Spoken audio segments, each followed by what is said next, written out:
I am the affair baby, and I'm so tired of feeling unloved and forgotten. I, 18F, was born on January 29, 1990. My parents had been married for 15 years at that point. The problem was they were both married to other people. I am the product of a 14-month office affair. Today is supposed to be my high school graduation party. I guess it is that. My parents decided to split the cost of the event. What that means is they are splitting the effort. My parents have brought me to 2 Springs Park here in Bellevue. Only my mom will be here the whole time. My parents are not allowed to interact with each other, other than when they need to discuss or exchange me. There is pizza, which is okay. I don't dislike pizza, but it's not in my top 10 favorite foods. There's a cake. I appreciate that they got buttercream icing this time. I have a lot of friends. Like 12 of them came. There wasn't enough food for everybody, not really. I knew there wouldn't be. We went for a walk on the trails. I knew I couldn't be gone too long though, or my mother would complain about being left alone. The party lasted about 90 minutes and Mom was ready to go. I would have liked to leave with any of my friends, but my mother insisted that I drive us here in my 2000 Dodge Neon, because she didn't want to put gas in her new Escalade and my stepdad was out and she can't pump her own gas, but I can't touch her car, it's so stupid, so I got to drive her home. And listen about how I seemed ungrateful for the party. When I got home I opened my cards. My friends are awesome. They wrote the best messages in my cards, and gave me some money. My mom and stepdad gave me $20, my dad and stepmom gave me $25. I knew he would do that, the only thing I can count on my dad for is one-upping my mom. For 2 people who apparently spent months banging on an office couch, they sure do resent each other now. None of my siblings, all of whom live on their own and have jobs, came to my party. Nor did they send cards. I'm used to being left out though. I was pretty happy when I turned 11 and none of them were ever asked to watch me again. Listening to 5 other people who are supposed to care about you call you a waste of their time is pretty hard on an 8-year-old, believe me. I know this might just sound like a lot of bratty whining. I know these are first world problems. It's just sad, I'm just sad, and it's always like this. I just feel like I don't matter to any of them. It's like, it's not my fault. My parents messed up, I didn't ask for this. Enough of the sad part. My Aunt Dina's card came yesterday. OMG, it had $150 in it. I am finally happy that they live so far away. Her and my 2 cousins are the only reason I love Christmas. I called her and thanked them. We ended up chatting for like 2 hours as each of my cousins wanted to talk too. I am just 3 months away from living near them and far away from this epic fail. I am so excited. I am getting some guilt trips. Well, attempts at guilt trips, I'm so over it they rarely affect me anymore. The funniest thing was my dad acting like me going out of state was the reason he wouldn't be helping me with college. Like he was ever going to, LOL.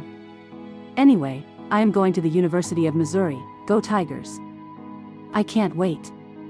My aunt and cousins live in a town near there, Boonville, and I am so excited because I'll see them all the time. This was my first choice. I looked at Iowa and Iowa State. At Iowa, we were led around by the worst, most pretentious, condescending student guide ever. I know virtually nothing about track, but I literally no longer respect pole vaulters and it's all because of her. Alicia, if you ever read this, you got that school crossed off the list real quick. Iowa State was fine, but not fine enough to overcome my chance to be with my aunt and cousins. I am going to be pre-med undergrad, then into the medical school to become the world's greatest plastic surgeon. I have dreamed about being a surgeon since I saw my first episode of Grey's LOL. Not really, I have always wanted to be a doctor since I was little. August 15th move-in day is the first step towards Dr. Tina Freeman MD, saving the world one boob job at a time LOL. Okay, enough about my life, to the reason I wrote all this. I want to know if I'm being an a-hole here. My one friend kind of said my plan is a-hole-ish. What I haven't told my parents is that when I move, I'm not coming back. I have a lot of scholarships, and student loans will do the rest. My aunt says I can stay with her during breaks and holidays, and I'll get a job somewhere around Columbia. I'm also not asking them to help me move, I'm moving out in secret 2 days early and just going. I'm for real, I'm not coming back to Nebraska, like ever again. Would this make me an a-hole? I really don't feel like I owe anyone an explanation. I have been an afterthought at best my whole life. The graduation party is just one small example in a lifetime of similar trash behavior. I, Tina 18F, didn't think I was being an a-hole either, and only one friend said anything like that. All the rest of my friends were like, "Your family sucks, lol." I came back to tell you the story since so many people asked. I don't know all the info, just what I've picked up over the years from people talking or when my real parent would fight with my step-parent, so this all happened a long time ago. I'll start with my dad, Barry. Barry, 57M, married my stepmom, Brianne, 52F, in 1975. He works at Mutual of Omaha, he makes bank. Given my oldest brother's birthday in relation to their wedding date, I suspect they had T.O. get married. My 2 older brothers are Lawrence, 32M, and Liam, 30M. Brianne has always been a stay-at-home mom. My mom, Melinda, 56F, is married to Mark Whitmore, 58M, my stepdad. He works at Kiewit, and I still don't really know what he does, but he makes a decent amount too. I have 3 older siblings on this side, Jasmine, 32F, Jada, 29F, and Jamie, 26M. My mom says she was a strong independent woman before Mark came along. When she got pregnant with my oldest sister, she started staying at home. That was until a year after Jamie started school. She said she was bored at home and got a day job at Mutual of Omaha.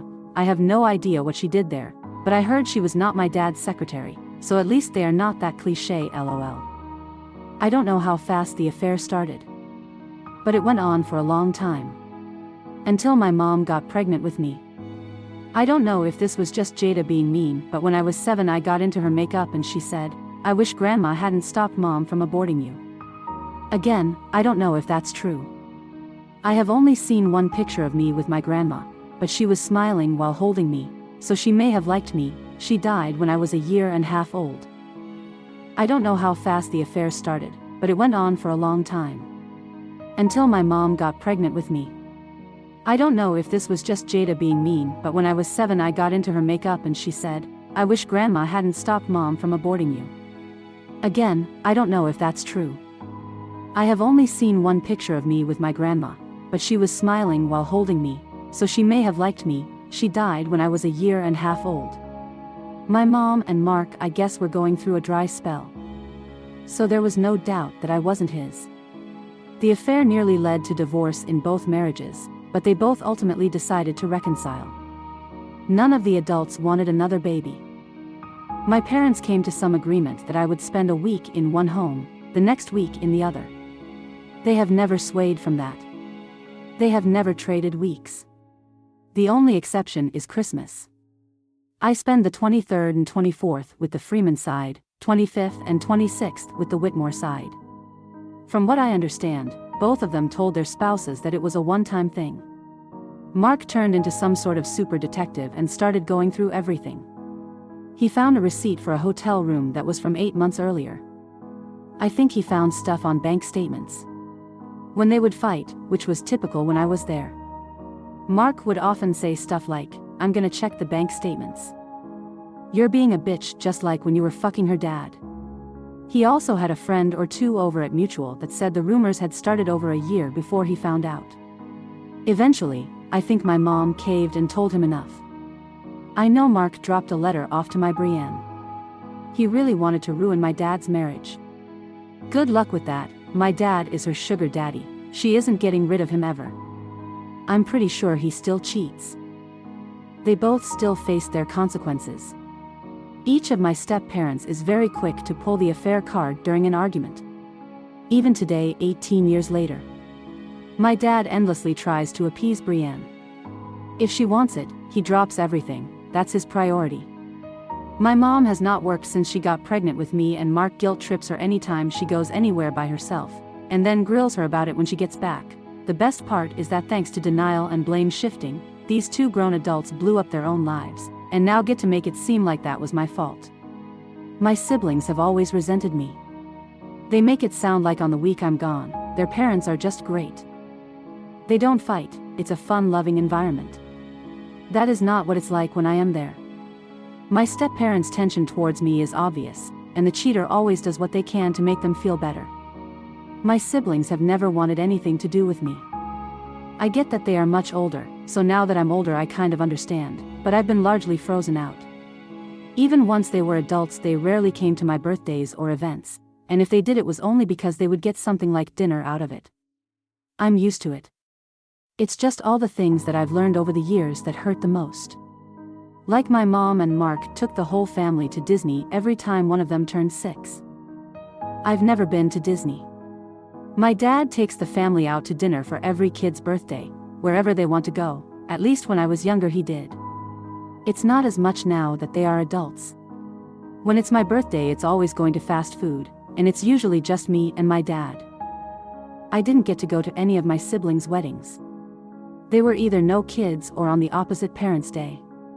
Like I'm 18 now, and Jamie is getting married in September, and I'm not invited because it's on my dad's weekend. I'm 18, we don't need a custody agreement anymore. This stuff also happened for vacations and parties almost 90% of the time. Those are the big things, there are a million little things too. My mom would do mommy/petty days with my older sisters, and I was always told it's a big girl day. When I hit my teens, now it was her just wanting to catch up with her adult daughters. I really don't connect with anyone on my dad's side. Boy things are a priority, girl things are not. That pretty much sums it up. I know from photos and stuff that all my siblings got to do youth sports, dance, science camps, art camps, and so on. I never did, unless they had to save face or it had overnights where I wouldn't be at their house. I didn't get to start doing extra stuff until I got to middle school, and that was all provided by the school. I know it sounds whiny, it just hurts my feelings because my siblings got to do all these great things, and I didn't. I know a lot of kids don't get to do any of these things or have new clothes. I did, image is everything. But, my parents had the means, they just chose not to with me. My mom's older brother is nice enough, but pretty hands off with kids. I had no grandpas when I was born, my one grandma died when I was baby, and the other is just a mean old woman, but she's like that with everybody. The only relatives I have that are great are my Aunt Dina, 49F, who is my dad's little sister, her husband Henrik, 49M, and my 2 cousins Dagny, 20F, and Daisy, 18F. Dagny had a mishap as she called it. Thus Aunt Dina is Grandma Dina now, and we have the very adorable Elias, 5M. I love them all so much. I'm not super close to Henrik, he is very quiet but very nice. I only get to see them every other Christmas. They spend the other one in Norway with Henrik's family. I did get to come stay with them for 2 weeks last year and it was amazing. I have often suspected that the reason my dad doesn't totally ignore me is my aunt. Anyway, just 2 more months, and I am out of Bellevue forever. I'll be around my aunt and cousins. I cannot wait. I wonder how long it will take my family to even notice I haven't called or visited.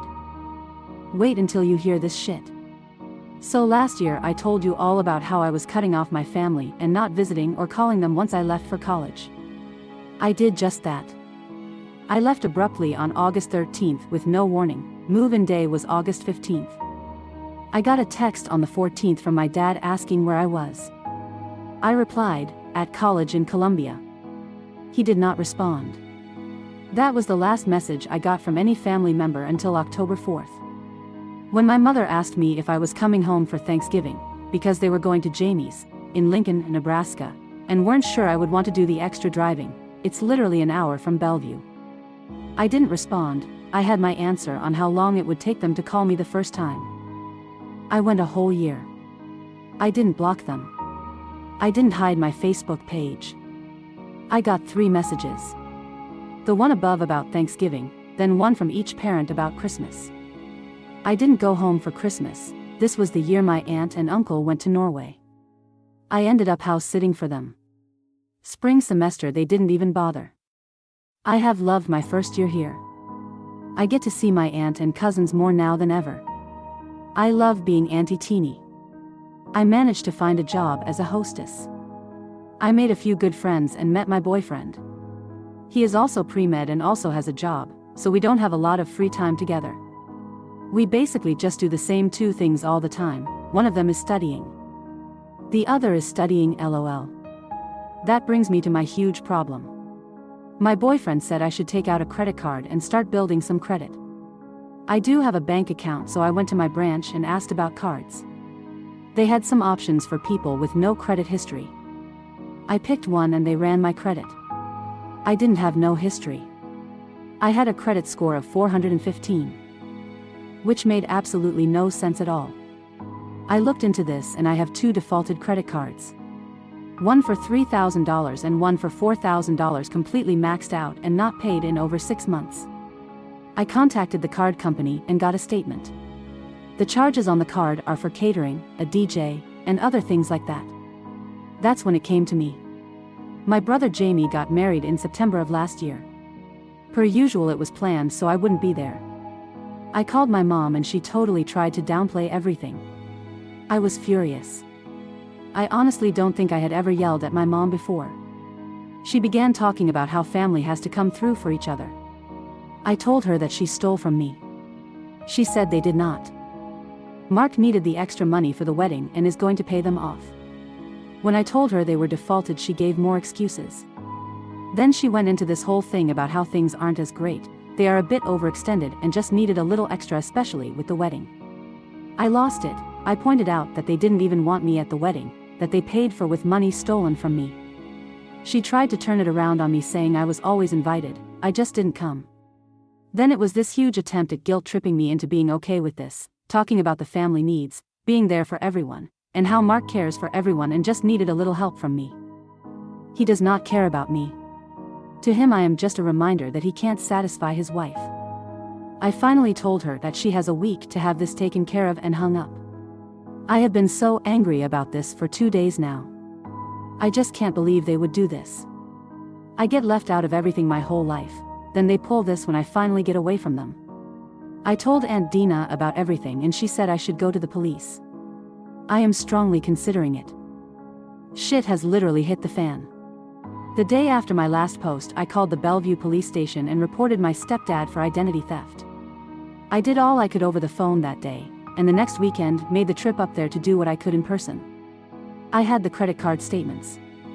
I called the catering company they used, and while they didn't really remember, they did have an order on file for Mark Whitmore, and a receipt that showed he used a credit card in my name. Since then I have been able to track down a few other expenses that he used those credit cards for. My aunt has been helping the whole way. She told me that I should go to the university and explain the situation as well. Because these vindictive people could make false reports to the university about me. I did that and gave them a list of names to be aware of. Mark got arrested not too long after that. He is out on bond right now. I have been called by my mother and all 3 siblings multiple times. I have not answered, but they leave me plenty on voicemail. They have tried to play nice, tried explaining it's all a misunderstanding, they have threatened me, they have called me names, they have tried gaslighting me, you name it, they've done it. It's not working. I am not letting this go. You treat someone like shit their whole life, then expect them to keep letting it go? Not this bitch, LOL. I have been taking every recorded voicemail and sending it to the prosecutor. On top of that, since they took to social media about how much of a monster I am, which I only learned about from my cousin who has been Facebook stalking them, I have been making my own posts about my childhood. This led to a whole new round of voicemails. I guess they don't like being called out. The best part though, I informed my stepdad's work.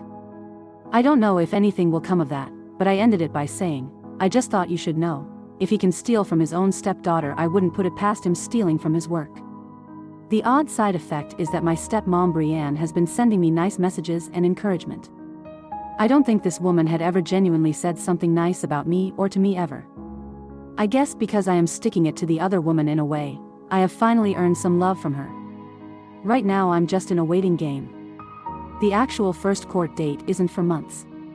I'm really stressed about the whole thing, even though there isn't much I can do. I'll just keep sending the prosecutor everything when they contact me. School is in full swing, I'm trying to enjoy college, the boyfriend is getting a little clingy, I really didn't need this. I am looking forward to it being over, and hopefully, my mom and Mark will finally have to face some consequences. This case took a really long time. I am not surprised. There were several continuances. Ultimately, Mark Whitmore took a plea deal. I asked the prosecutor about my mother in this case too, as she clearly knew what Mark had done. He told me he could possibly go after her, but it would be much more difficult as they had lots of evidence showing Mark opened the credit cards and was the only one who directly used them. She could always claim she only found out after the fact, and while there may be something there, it wouldn't be much and is not worth the cost to pursue. I accepted that. I'm just glad it's over. It took nearly 2 years from start to finish. I did manage to get all the debt expunged from my record and my credit score repaired. I can't tell you how satisfying it was to testify at his sentencing. They let me tell my whole life story as it related to Mark, my mom, and my siblings. I dumped years of trauma. Now to the best part. The original plea deal was for Mark to get 18 months in prison and pay a $15,000 fine. The judge, however, gave Mark 30 months and a $20,000 fine. He called him a bad father, and an even worse man. I am just so grateful. My aunt, uncle, and cousins were all there to support me. So was my boyfriend. Not the same guy from my early posts, and actually there was another boyfriend in between my ex and this current one. I've only been seeing this guy for like 8 weeks, but it was really cool. He drove up with me from Missouri. I had to contain myself from shouting when they walked Mark out in cuffs. My mom and siblings were all crying and giving me dirty looks. It was funny because my dad and Brianne came to the sentencing, and were glaring right back at the Whitmores. I thought that would be the end of it for a while at least. The first week back on campus after the sentencing was a weirdly calm experience. I had this thing hanging over me for 2 years. I was a sophomore when it started. Now I just had my senior spring semester to go. And a bonus fall semester, but hey, I've had a lot happen over these 4 years. Then that calm got ruined. It was the following Friday. I was walking back to my apartment after class when my entire family showed up on campus and demanded we talk. My mom, Jasmine, Jada, Jamie, all 3 of their spouses, and Jasmine's 2 kids. They were pulling out all the stops on this guilt trip. I agreed to sit at a table there on campus and talk with them. They wanted me to take them back to my place so we could talk, and that was not happening. I also sent a quick text to my boyfriend to let him know what was going on. They started off with some sob story. My mother even began crying from the first word. Jasmine finished for her. Basically, mom is in bad shape financially with dad being sent to jail and there being no income. I said, "It's been a week, do you not have savings? Have you not been prepared for this? I mean, you all had plenty of notice that Mark was going to prison." Jasmine continued, they had been going through some hard times for a while now, and defense costs were very high. "We need you to help make this right." I stared at her blankly. I need to make this right? Is that some kind of joke? She persisted though. "Yes, it didn't have to go this far. We could have paid you back the money and got this all cleared up. Going straight to the police was very selfish, and very disrespectful to the family that loved and cared for you." I laughed out loud. "Jada, ever the hothead, fuck, you were always such a brat. Will you just sign this paper?" Jamie looked at Jada like chill. But it really didn't matter. I just said, "What paper?" They pulled out a prepared statement, and asked me to sign it. It listed off all these reasons that what I had stated throughout the case was false. This has to be the dumbest Hail Mary attempt ever. He has already been sentenced, he's already in prison. Now they want me to sign a crazy paper that says I made it all up. What was the goal here? I just looked around at them. They had kind of formed a horseshoe around me at this point. There is no way I'm signing that. And if any of you try to forge my name, I will go to the police, same as I did to Mark. Jada rejoined the conversation. "Yes, you are. We are not leaving until you do, and you're not going anywhere either." It was at about that time my boyfriend walked up. Then 2 more of our friends. You could see this sort of realization that they had no power over me anymore wash across their faces. I picked the paper up and took it with me. I walked right around them with my friends next to me and threw their paper in the nearest trash can. None of them said anything, none of them tried to follow us. That was about a month ago. I signed up for real estate notifications in the Bellevue area. I just wanted to know if the house got listed. It did. It's like the final nail in the coffin. The part one find funniest is all three of my siblings, with their spouses, do all right. They could easily help mom themselves, they could have saved the house. They are just so selfish, that instead of doing that, they would rather blame me for all their problems. Ideally, I won't ever hear from any of them again. I thought this might lead to things changing with my dad's side, but it didn't. I haven't heard from any of them since the sentencing. I guess now that I stuck it to Melinda, I've served my purpose and it's back to pretending I don't exist. Which is fine, I have more now than I ever did when I was with them. Hopefully, this whole situation will at least convince them to not bother me. I doubt it will though. I'm sure the Freeman side will pull something sooner or later. Until that happens though, I'm going to log off and just focus on realizing these dreams.